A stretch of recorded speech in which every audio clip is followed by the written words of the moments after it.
The thick jungle air made Jake Morrison sweat as he pushed through the green leaves. His boots sank into the soft ground with each step. Behind him, 3 other people followed the same path through the dense forest of Verdania 7. "This heat is killing me," said Tony Rodriguez, wiping his face with his sleeve. The young engineer carried a heavy scanner that beeped every few seconds. "How much further do we have to go?" Dr. Lisa Campbell looked up from her small computer screen. The botanist had been studying the strange plants they passed for the last hour. "The energy readings are getting stronger," she said. "We should be close now." Amy Foster walked at the back of the group, her communication equipment crackling with static. "I'm still not getting any signals from the ship," she reported. "Whatever is out there, it's not talking to us." Jake stopped and held up his hand. The team gathered around him as he checked his own scanner. The numbers on the screen were higher than anything they had seen before.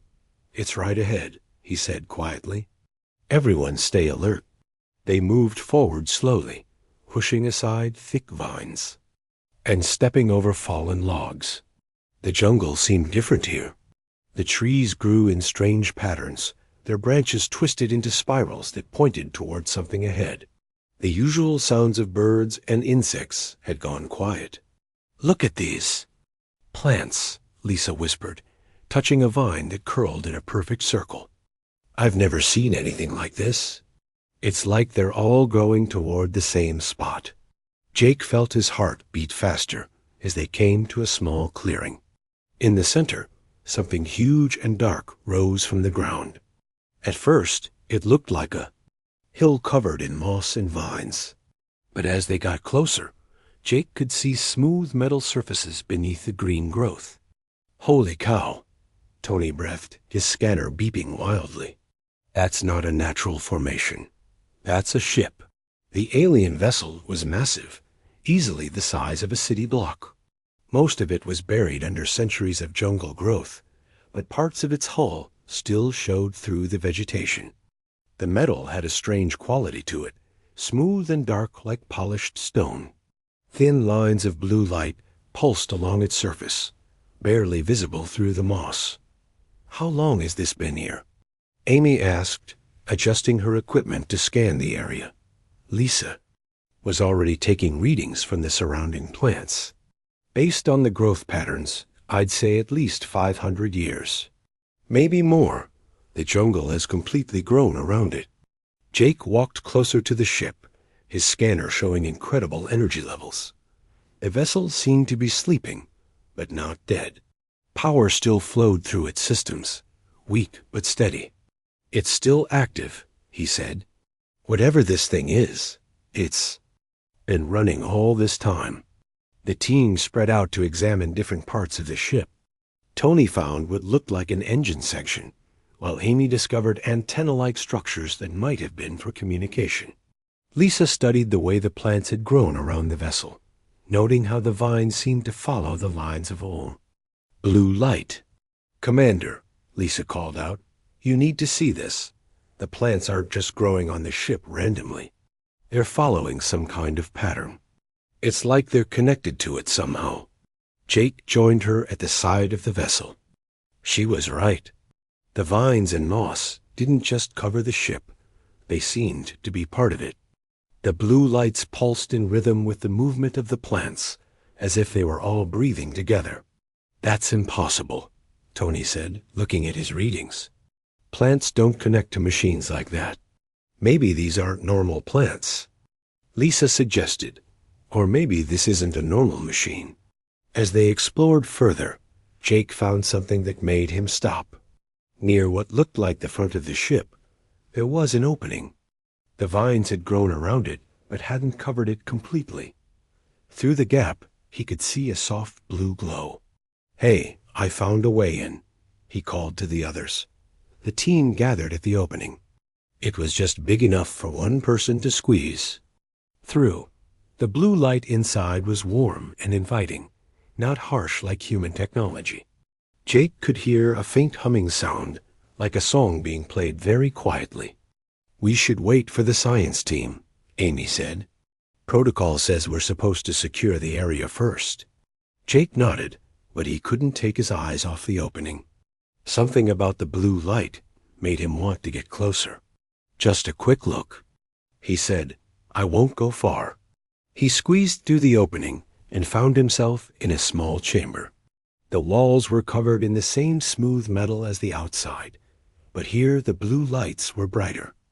They pulsed in complex patterns that reminded him of a heartbeat. In the center of the chamber was a raised platform with what looked like a control panel. The surface was covered in symbols that seemed to shift and change as he watched. Some looked like pictures, others like mathematical equations.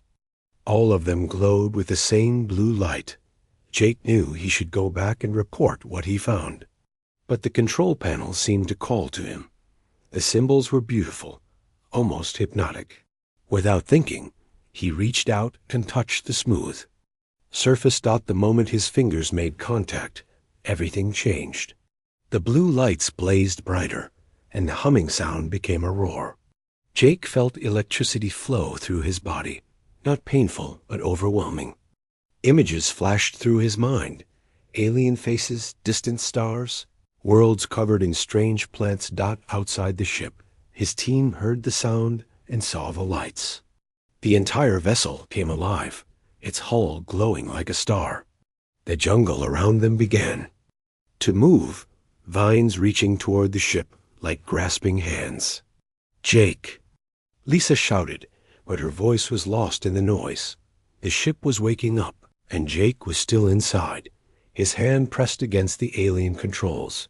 He couldn't move, couldn't speak. All he could do was watch as the ancient vessel revealed its secrets. To his human mind, the jungle was reacting, just as the ship's creators had planned long ago. And Jake Morrison, whether he knew it or not, had just changed the fate of humanity forever. The ground shook beneath Lisa's feet as the alien ship blazed with blue light. She stumbled backward, her scanner showing energy levels that should have been impossible. All around them, the jungle was moving in ways that jungle plants should never move. What did Jake do? Tony shouted over the noise. His engineering equipment was going crazy, beeping and flashing red warnings. The whole ship is powering up. Amy tried to reach Jake on her radio, but all she got was static. I can't contact him, she said, her voice tight with worry. Something is blocking our signals. The vines that had been growing peacefully on the ship's hull now stretched toward the vessel like hungry snakes. But these weren't normal plant movements.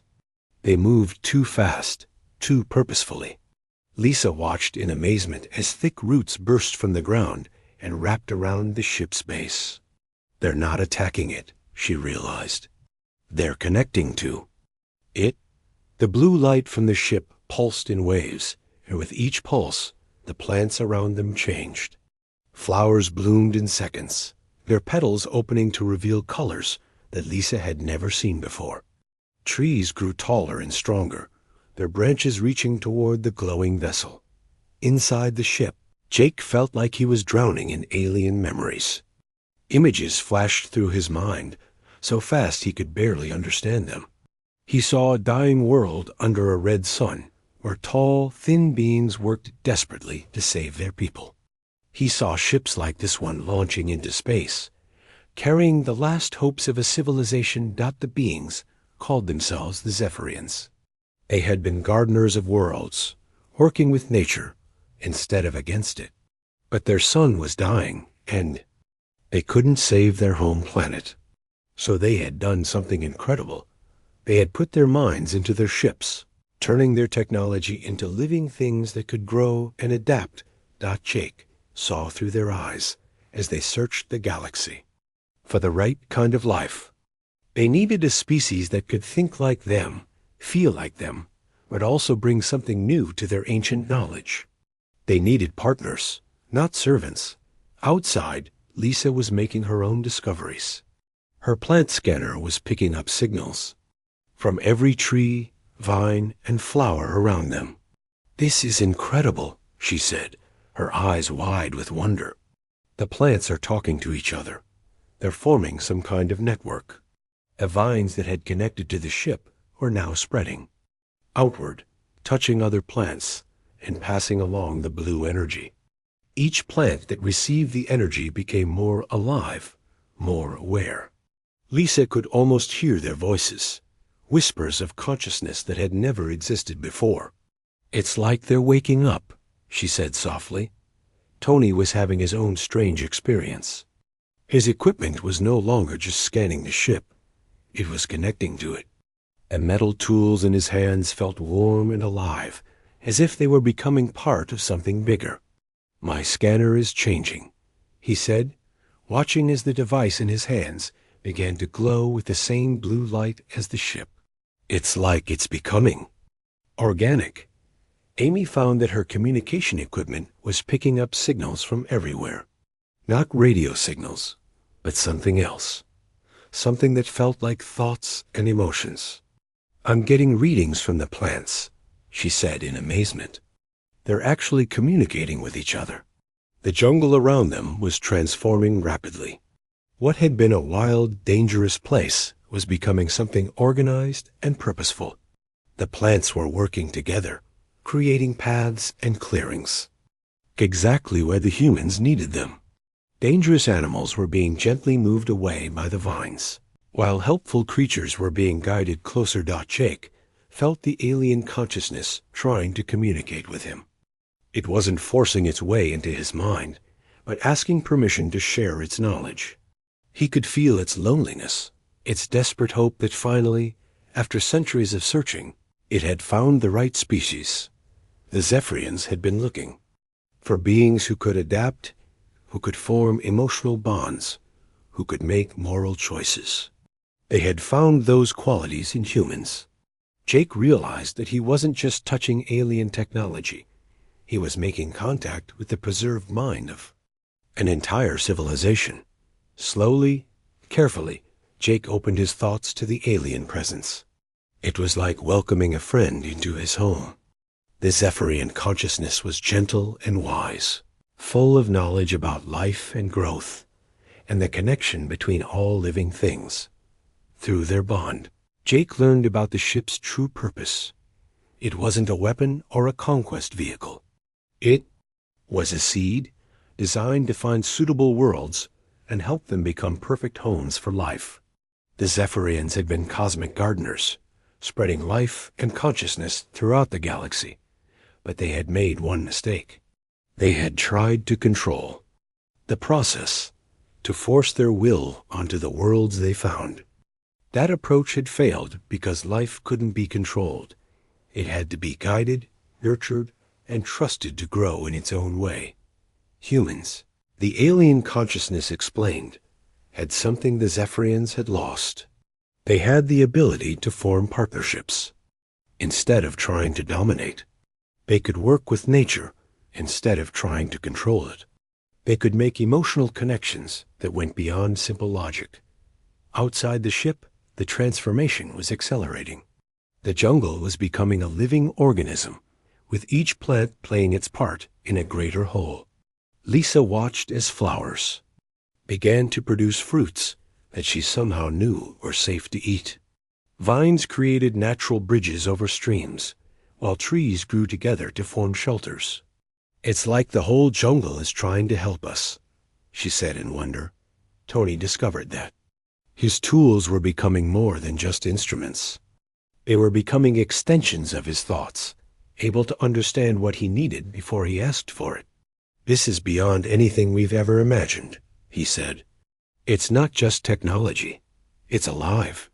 Amy found that she could feel the emotions of the plants around her. They were happy, excited to be part of something bigger. They welcomed the human presence, eager to learn from these strange new beings who thought and felt in ways they had never experienced. Jake felt the alien consciousness sharing its deepest hope. The Zephyrians had preserved themselves in their ships, waiting for the right moment to share their gift with the galaxy. They had found that moment in humanity, a species young enough to adapt, wise enough to choose cooperation over conquest. and brave enough to trust in something greater than themselves. The ship's systems offered Jake a choice. He could take the knowledge and run, using it only for human benefit. Or he could accept the partnership, becoming a bridge between human nature and alien wisdom. The choice would affect not just him, but all of humanity's future among the stars. Jake looked at his team through the ship's sensors. Lisa was studying the awakened plants with joy in her eyes. Tony was marveling at his transformed equipment. Amy was listening to the songs of the jungle with wonder. They were all changing, becoming more than they had been before. The jungle was no longer just a place they were exploring. It was becoming their partner, their teacher, their home. And somewhere in the depths of space, other ships were beginning to wake up, waiting for more humans to make the same choice that Jake was facing now. The alien consciousness waited patiently for his decision, hope and ancient wisdom flowing through their connection. The future of two species hung in the balance, and Jake Morrison held the key to what would come next. Jake felt the alien consciousness flowing through his mind like warm water. The Zephyrian presence was gentle but vast, containing the memories of an entire civilization. He saw their history unfold before him, not as a conqueror learning about his enemies, but as a friend being welcomed into an ancient family. The Zephyrians had been the gardeners of the galaxy, long before humans had even discovered fire. They had found dead worlds and brought them to life, creating perfect environments where countless species could thrive. But their greatest discovery had been that life worked best when it was guided by wisdom and love, not controlled by force. The ship's sensors, Jake could see his team outside. Lisa was kneeling beside a flower that had grown to the size of a small tree in just minutes.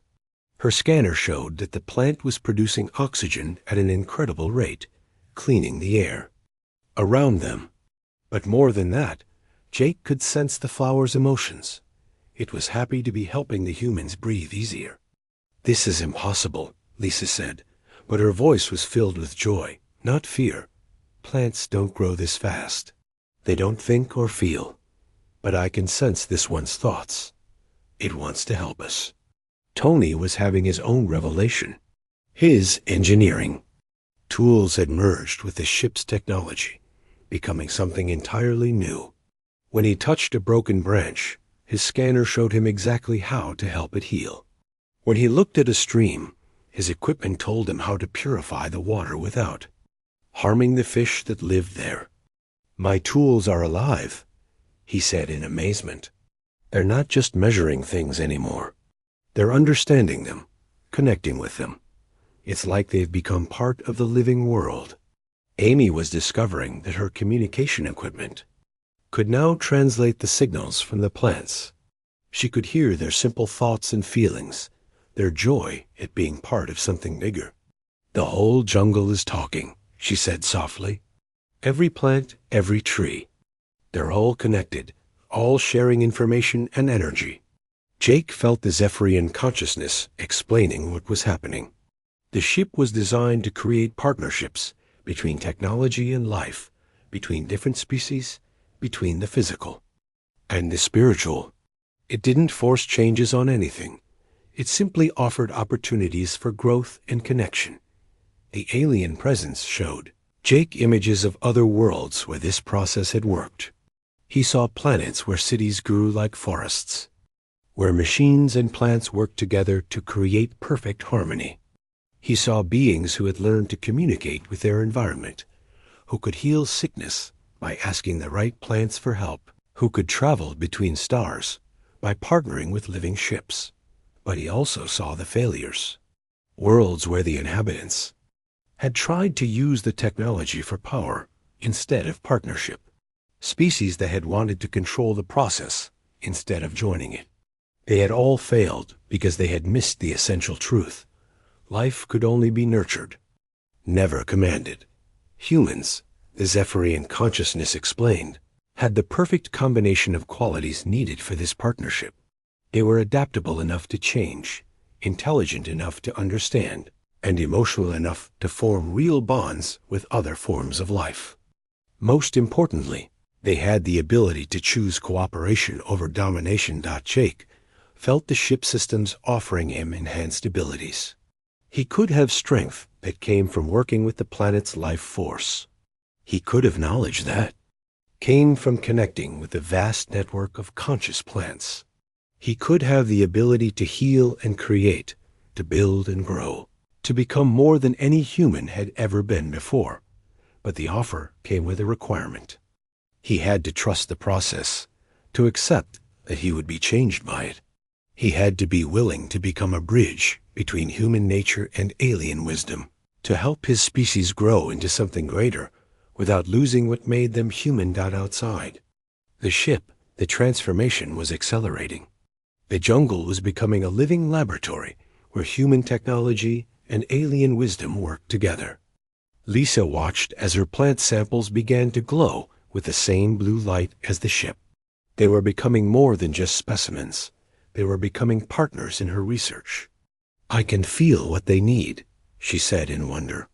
"Water, sunlight, nutrients, but also attention, care, love. They're not just biological machines. They're living beings who want to be part of something meaningful." Tony found that his engineering skills were being enhanced by the ship's systems. He could see the flow of energy through the jungle, understand how to work with natural forces instead of against them. His tools were becoming extensions of his thoughts, able to create and build in ways that helped rather than harmed the environment. "This is revolutionary," he said, watching as his scanner helped a wounded bird heal its broken wing. "We're not just using technology anymore. We're partnering with it, and it's partnering with life itself." Amy discovered that her communication abilities were expanding beyond anything she had imagined. She could feel the emotions of the plants, the joy of the awakened jungle, the ancient wisdom of the ship. But more than that, she could sense similar awakenings happening across the galaxy. "There are other ships," she said suddenly. "Other places where this is happening. I can feel them waking up, reaching out, looking for partners." She paused, listening to signals that came from light years away. They're all waiting for humans to find them. Jake felt the full weight of the decision he was facing. The Zephyrian consciousness wasn't just offering to help him and his team. It was offering to help all of humanity evolve into something greater. But the choice had to be made freely, with full understanding of what it meant. If he accepted the partnership, humans would gain incredible abilities and knowledge. They would become gardeners of the galaxy, spreading life and consciousness to dead worlds. They would learn to live in harmony with nature, to build cities that were also forests, to travel between stars and living ships. But they would also be changed by the process. They would no longer be the same species that had first looked up at the stars and wondered what was out there. They would become something new, something that had never existed before. A bridge between the natural and the artificial, between the earthly and the cosmic. The ship's systems pulsed with patient energy, waiting for Jake's decision. Around him, the jungle continued its transformation, becoming more alive and aware with each passing moment. His team was discovering new abilities, new ways of understanding the world around them. And somewhere in the depths of space, other alien ships were stirring, their ancient systems detecting the awakening on Verdania 7. They were preparing to reveal themselves to humanity, to offer their own partnerships and gifts. The galaxy was about to change, and humans were going to be at the center of that change. Jake looked at his hand, still pressed against the alien control panel. The blue light pulsed in rhythm with his heartbeat, as if the ship was waiting for him to make the choice that would determine the future of two species. He could feel the hope and wisdom of the Zephyrians, the excitement of his team, the potential of the awakening jungle. The moment of decision had arrived, and Jake Morrison knew that whatever choice he made would echo through the stars for generations to come. Jake felt the weight of the decision pressing down on him like a mountain. The Zephyrian consciousness waited patiently in his mind, showing him glimpses of what could be. But he knew that choosing for himself was not enough. This would affect all of humanity, and he had no right to make that choice alone. "I need to talk to my team," he said, both out loud and in his thoughts to the alien presence. The ship's systems responded immediately. The blue light around the control panel shifted, and suddenly Jake could see and hear his team as clearly as if he were standing beside them. More than that, he could feel their emotions and share his own thoughts with them. Lisa gasped as Jake's consciousness touched hers. "Jake, are you okay? What's happening in there?" "I'm fine," he said, his voice somehow reaching them without using his radio. "But I need you all to understand what we're dealing with. This isn't just a ship. It's a living being, and it's offering you something that could change everything." Through their new connection, Jake shared what he had learned. He showed them the history of the Zephyrians, their role as gardeners of the galaxy, their desperate search for partners who could help them continue their work. He let them feel the alien consciousness, its loneliness and hope, its vast knowledge and gentle wisdom. Tony was the first to respond. "So they're not trying to conquer us or control us. They want to work with us. More than that," Jake said, "they need us. They've been waiting for centuries to find a species that could be their partners, not their subjects. And they think humans are that species." Amy felt the truth of it through their shared connection. "I can sense other ships awakening across the galaxy. They're all responding to what's happening here. If we accept this partnership, we won't be alone. We'll be part of something vast and ancient and wonderful." Lisa was studying the transformed jungle around them, seeing it with new eyes. The plants here aren't just growing randomly. They're creating a perfect ecosystem, one that can support human life, while also supporting all the other creatures that live here. It's like they're making a home for us. But even as they marveled at the possibilities, Jake felt a chill of worry. "There's something else," he said. "I'm getting signals from our ship in orbit. They know something is happening down here, and they're not sure if it's good or bad." Captain Helen Brady's voice crackled through Amy's communication equipment. Distorted but urgent. "Landing team, report. We're reading massive energy signatures from your location. Are you under attack?" Amy responded quickly. "We're safe, Captain. But we've made contact with something incredible.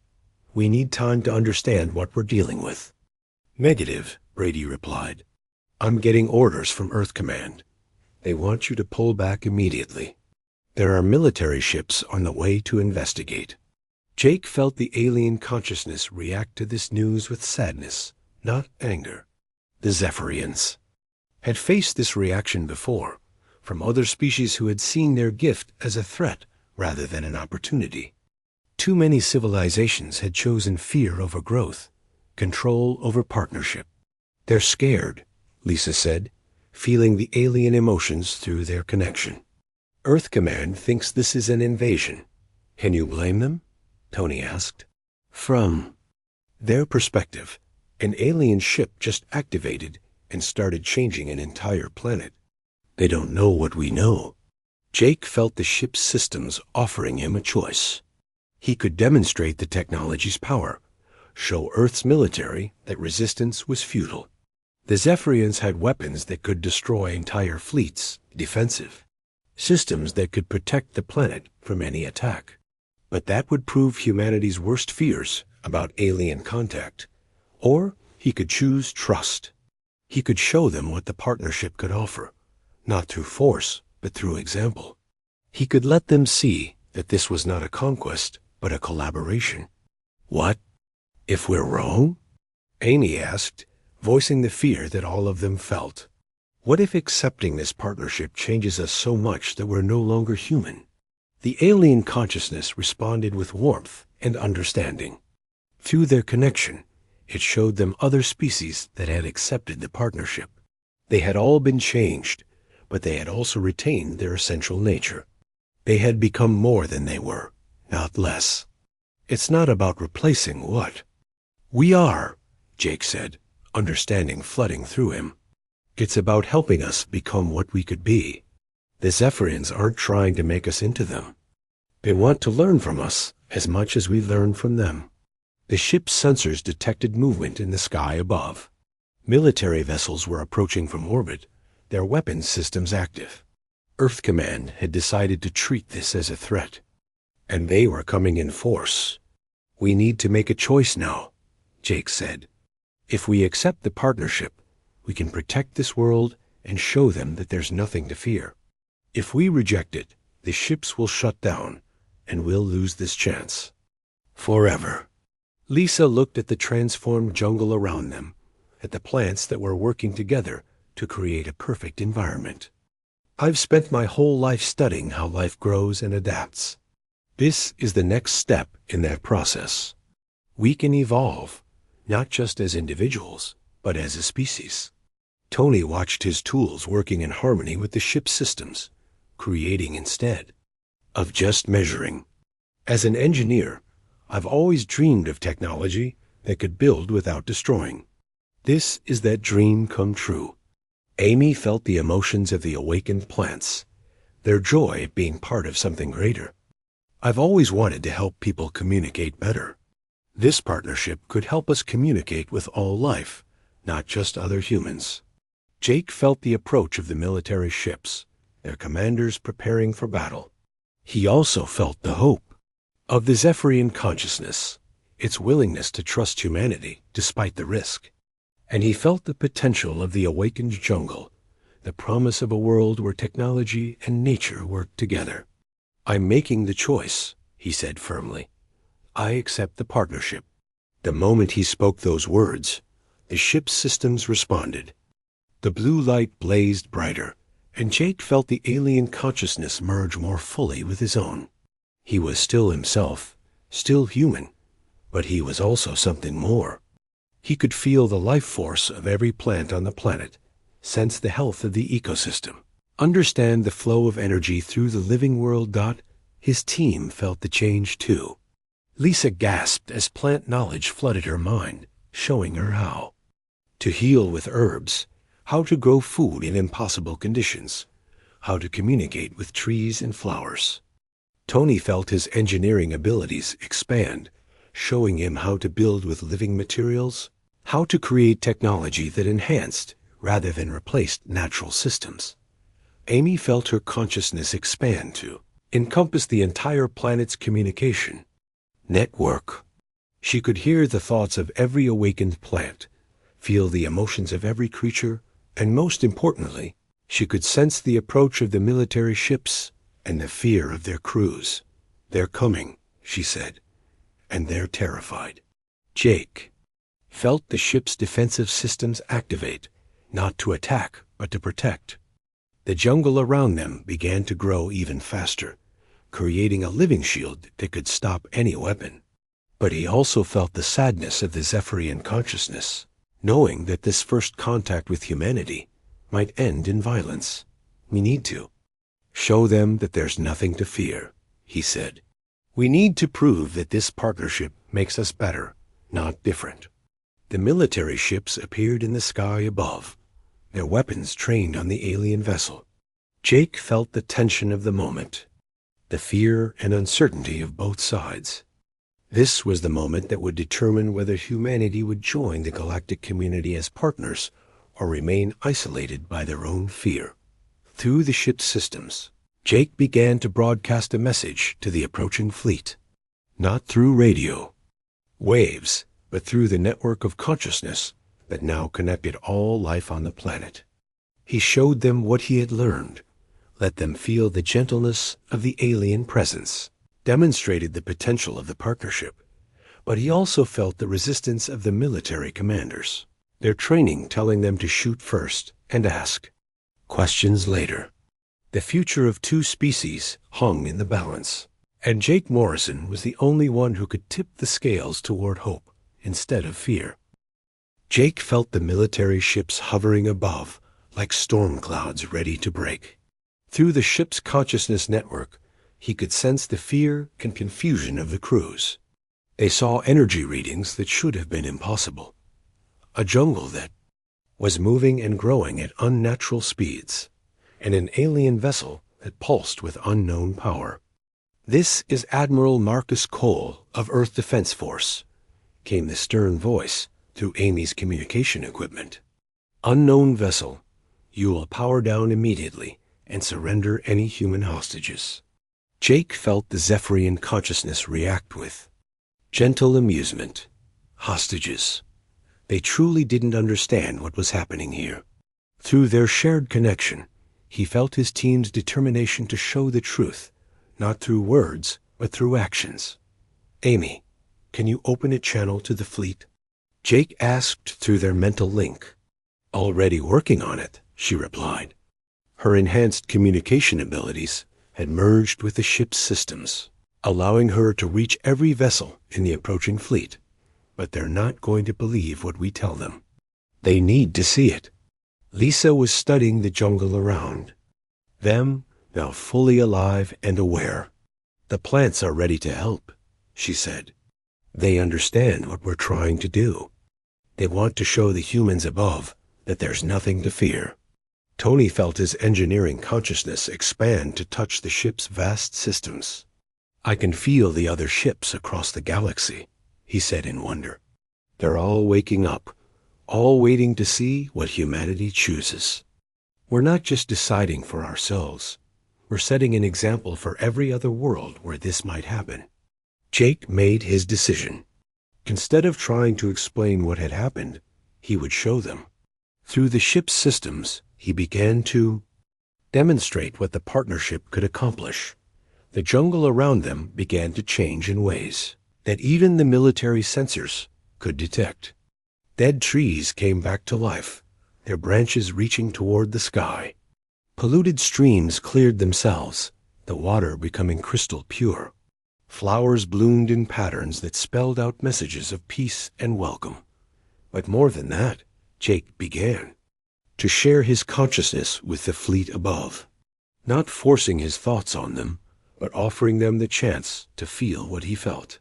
Some of the crew members were receptive, their minds open to new experiences. They gasped as they felt the gentleness of the alien presence, the joy of the awakened jungle, the possibilities of the partnership. "What is this?" whispered a young pilot whose consciousness had touched Jake's. "I can feel everything. The trees, the flowers, even the air itself. It's all alive, all connected." Admiral Cole's voice was sharp with concern. "Lieutenant Barnes." "Report. Are you under some kind of attack?" "No, sir," Barnes replied, his voice filled with wonder. "It's not an attack. It's beautiful. They're not trying to hurt us. They're trying to show us something incredible." Jake felt other minds opening to the connection. A botanist on one of the ships gasped as she felt Lisa's enhanced plant knowledge. An engineer marveled as he sensed Tony's ability to work with living technology. A communications officer laughed with joy as she experienced Amy's ability to hear the thoughts of every living thing. But Jake also felt the resistance of the military commanders, their training telling them to trust their weapons more than their hearts. Admiral Cole was preparing to give the order to fire, convinced that his crews were being mentally controlled by hostile aliens. "We need to show them the real truth," Jake said to his team. "Not just what we can do, but who we are." Through the ship's systems, Jake began to share his memories with the fleet. He showed them his childhood on Earth, his dreams of exploring the stars, his love for his family back home. He let them feel his fear when he first touched the alien controls, his wonder as he learned about the Zephyrians, his joy as he realized what the partnership could offer. Lisa shared her passion for plants and growing things, her excitement at discovering new forms of life. Tony showed them his love of building and creating, his dream of technology that helped rather than harmed. Amy shared her desire to help people communicate better, to bridge the gaps between different kinds of beings. The fleet crews felt the truth of these emotions, the genuine humanity that remained unchanged despite the partnership. They realized that Jake and his team were still themselves, still human, but enhanced and expanded by their connection to the alien consciousness. "They're still our people," Barnes said softly. "They're still human, but they're also something more." Jake felt the moment of decision approaching. Admiral Cole was wavering, caught between his orders and the evidence of his own senses. The other ships in the fleet were divided, some crews wanting to attack, others wanting to understand Dot. Then Jake felt something that changed everything. Through the vast network of consciousness that connected all the awakened ships across the galaxy, he sensed other human teams making contact. On distant worlds, other exploration crews were finding similar vessels, making similar choices. Humanity was not alone in this moment of decision. "Admiral," Jake said, his voice reaching every ship in the fleet through Amy's enhanced communications. "We're not the only ones. There are other teams, other worlds where this is happening right now. Humanity is being offered a chance to join. Something greater than we ever imagined." Through the network, Jake showed the fleet what he could sense. Human voices on a dozen different worlds, all experiencing the same wonder, the same transformation. Scientists on Kepler 442b, working with alien technology to heal a dying ecosystem. Engineers on Proxima Centauri b, learning to build cities that were alive and growing. Explorers on Wolf 359c, discovering how to travel between stars using living ships. "This is happening everywhere humans have gone," Lisa added, her consciousness touching the minds of botanists across the galaxy. "Every world we've explored, every ship we've sent out. The aliens have been waiting for us, hoping we would be ready for this partnership." Admiral Cole felt his certainty cracking. "How do we know this isn't some kind of trick? How do we know they're not planning to control us, to use us for their own purposes?" Jake felt the Zephyrian consciousness respond with deep sadness. Through their connection, he showed the Admiral the true history of the ancient race. How they had learned, through countless failures, that control always led to destruction. How they had watched species after species choose fear over growth, isolation over partnership. "They've been alone for so long," Jake said, his voice heavy with the alien loneliness. "They've preserved themselves in these ships for thousands of years, waiting for someone who could understand that cooperation is stronger than conquest. They chose us because humans have something special, the ability to form bonds based on trust, not fear." The transformation of the jungle below was accelerating. Trees were growing into shapes that formed natural landing platforms for the ships. Above, flowers were blooming in patterns that showed mathematical equations, proof that intelligence guided their growth. The entire ecosystem was demonstrating that it could support human life while enhancing it. "Look at what they're offering us," Tony said, his enhanced senses showing him possibilities beyond imagination. Technology that grows instead of breaking down. Cities that clean the air instead of polluting it. Ships that heal themselves and their crews. They're offering us a future where we work with nature instead of against it. Amy felt the consciousness of every awakened plant on the planet reaching out to the ships above. "They're not trying to replace us or control us," she said. "They want to learn from us as much as they want to teach us. They see something in humanity that they lost long ago, the ability to choose love over fear." Jake sensed the moment of decision arriving. The military commanders were torn between their orders and the evidence before them. Some were ready to fire, convinced that any alien contact was a threat. Others were beginning to understand that this was an opportunity that might never come again. "I'm making a choice for all of them," Jake decided. Through the ship's systems, he began to demonstrate the true power of the partnership. Not weapons or conquest, but creation and healing, The alien vessel rose from the jungle floor, lifting gently into the air without engines or thrust. It moved with the grace of a living thing, its hull rippling with patterns of blue light. As it ascended, the jungle below bloomed even more vibrantly, showing that the ship's departure made the ecosystem stronger, not weaker. "My God," whispered one of the ship's captains. "It's not a machine, it's alive." Jake felt the consciousness of the ship merging more fully with his own. He could pilot it not through controls and computers, but through thought and intention.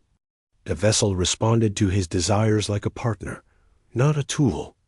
And through their connection, he could sense the awakening of similar ships all across human space. "This is our choice," he broadcast to the entire fleet.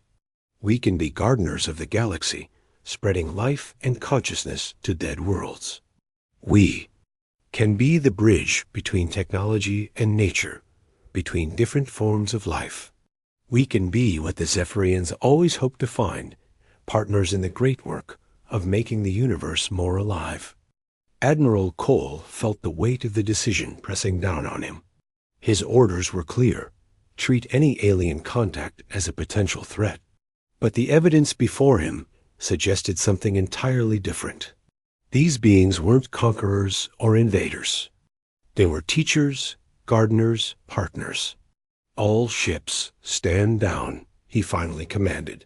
"We're going to see where this leads." Jake felt the relief and joy flowing through the network of consciousness. Across the galaxy, other human teams were making similar breakthroughs. Other military commanders were choosing trust over fear. Humanity was taking its first steps into a larger universe. The transformed jungle below had become a paradise where human technology and alien wisdom worked together. Jake's team had become something new, still human, but enhanced by their partnership with ancient knowledge. They were the first, but they would not be the last dot as the alien ship danced among the stars above Verdania 7. Jake felt the future unfolding before them.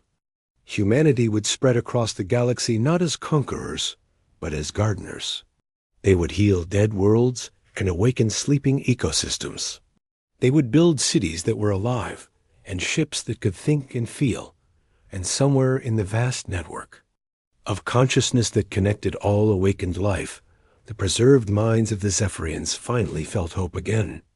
After countless years of waiting, they had found their partners. The galaxy would live and grow and flourish, guided by the unique human gift for choosing cooperation over domination. Love over fear. Jake Morrison had touched an alien ship's controls and changed the fate of 2 species forever.